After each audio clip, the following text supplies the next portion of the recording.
রাতের অন্ধকারে বিজেপির দলীয় পতাকা ছিঁড়ে দেওয়াকে কেন্দ্র করে উত্তপ্ত হয়ে উঠল হুগলির গোঘাট। অভিযোগের কেন্দ্রবিন্দু গোঘাটের স্টেশন চত্বর এলাকা, যেখানে বিজেপির লাগানো একাধিক দলীয় পতাকা ছেঁড়া হয়েছে বলে দাবি। বিজেপির অভিযোগ, তৃণমূল কংগ্রেসের আশ্রিত দুষ্কৃতীরাই পরিকল্পিতভাবে এই ঘটনা ঘটিয়েছে। এই ঘটনার তীব্র প্রতিবাদ জানিয়ে বিজেপি নেত্রী দোলন দাস বলেন, দোষীদের দ্রুত শাস্তি না দেওয়া হলে বিজেপি বৃহত্তর আন্দোলনে নামতে বাধ্য হবে। তার দাবি, রাজনৈতিক বিরোধিতার জেরে রাতের অন্ধকারকে কাজে লাগিয়ে দলের পতাকা ছিঁড়ে আতঙ্কের পরিবেশ তৈরি করা হয়েছে। যদিও গোটা অভিযোগ অস্বীকার করেছে শাসক দল তৃণমূল কংগ্রেস। বিজয় রায়ের বক্তব্য, তৃণমূল কংগ্রেস এই ধরনের নোংরা বা ভিন্ন রাজনীতিতে বিশ্বাস করে না এবং ঘটনার সঙ্গে দলের কোনো যোগ নেই। ঘটনার পর গোঘাটে রাজনৈতিক চাপানোউতর শুরু হয়েছে। পরিস্থিতির দিকে নজর রাখছে প্রশাসন। দাদা, বিজেপি অভিযোগ করছে পতাকা পুড়িয়ে দিয়েছে এবং ছিঁড়ে ফেলে দেওয়া হয়েছে গোঘাট থানাগড়া এলাকায়। তৃণমূল কংগ্রেসের কর্মীরা কি বলবেন? দেখুন, তৃণমূল কংগ্রেস উন্নয়নের রাজনীতি করে, তৃণমূল কংগ্রেস পতাকা ছিঁড়া রাজনীতি করে না। এই জঘন্য কাজ তৃণমূল কংগ্রেসের কোনো কর্মী করতে পারে না, কারণ তৃণমূল কংগ্রেসের কর্মীদেরকে আমরা ভালোভাবে চিনি। দেখুন, বর্তমানে রাজ্য রাজনীতিতে যে তৃণমূল কংগ্রেসের উন্নয়ন, তৃণমূল কংগ্রেসের 95টা প্রকল্প নিয়ে মানুষের জীবনকে সুরক্ষিত রেখেছে।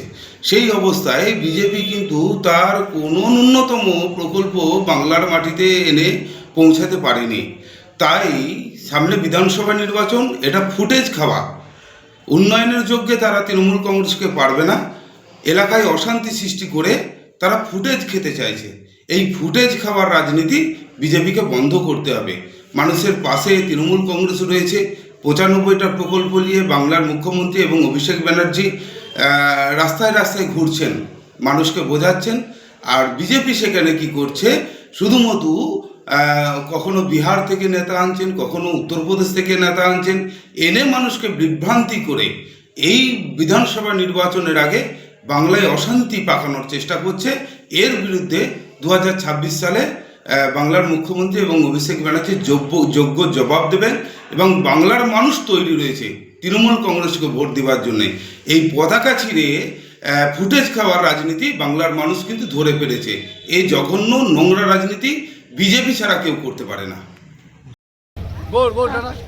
আমাদের এখানে ভারতীয় জনতা পার্টির এই রেল স্টেশন এরিয়াতে পতাকা লাগানো হয়েছিল কিছুদিন আগে।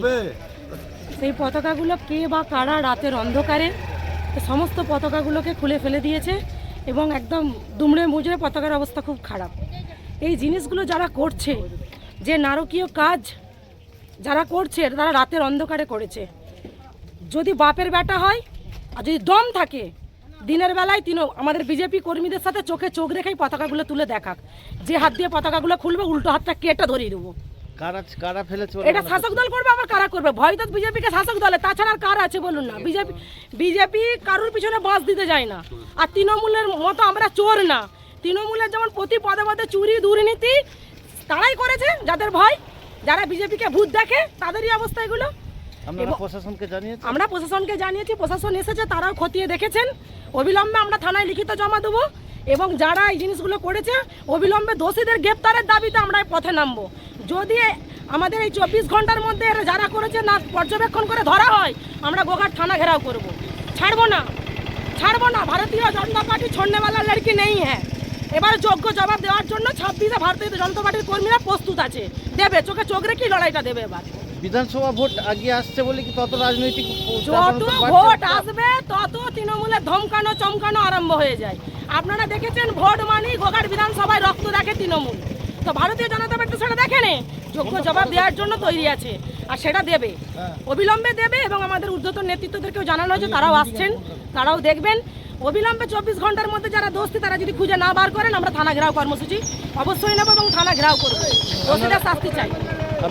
আমার নাম দোলন দাস, আরামবাগ সাংগঠনিক জেলা সেক্রেটারি।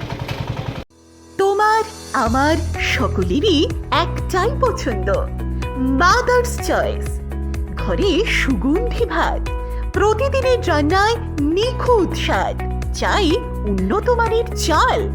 তাহলে আর দেরি কেন? আজই যোগাযোগ করুন ধনরাজ অ্যাগ্রো ইন্ডাস্ট্রিজ প্রাইভেট লিমিটেডে।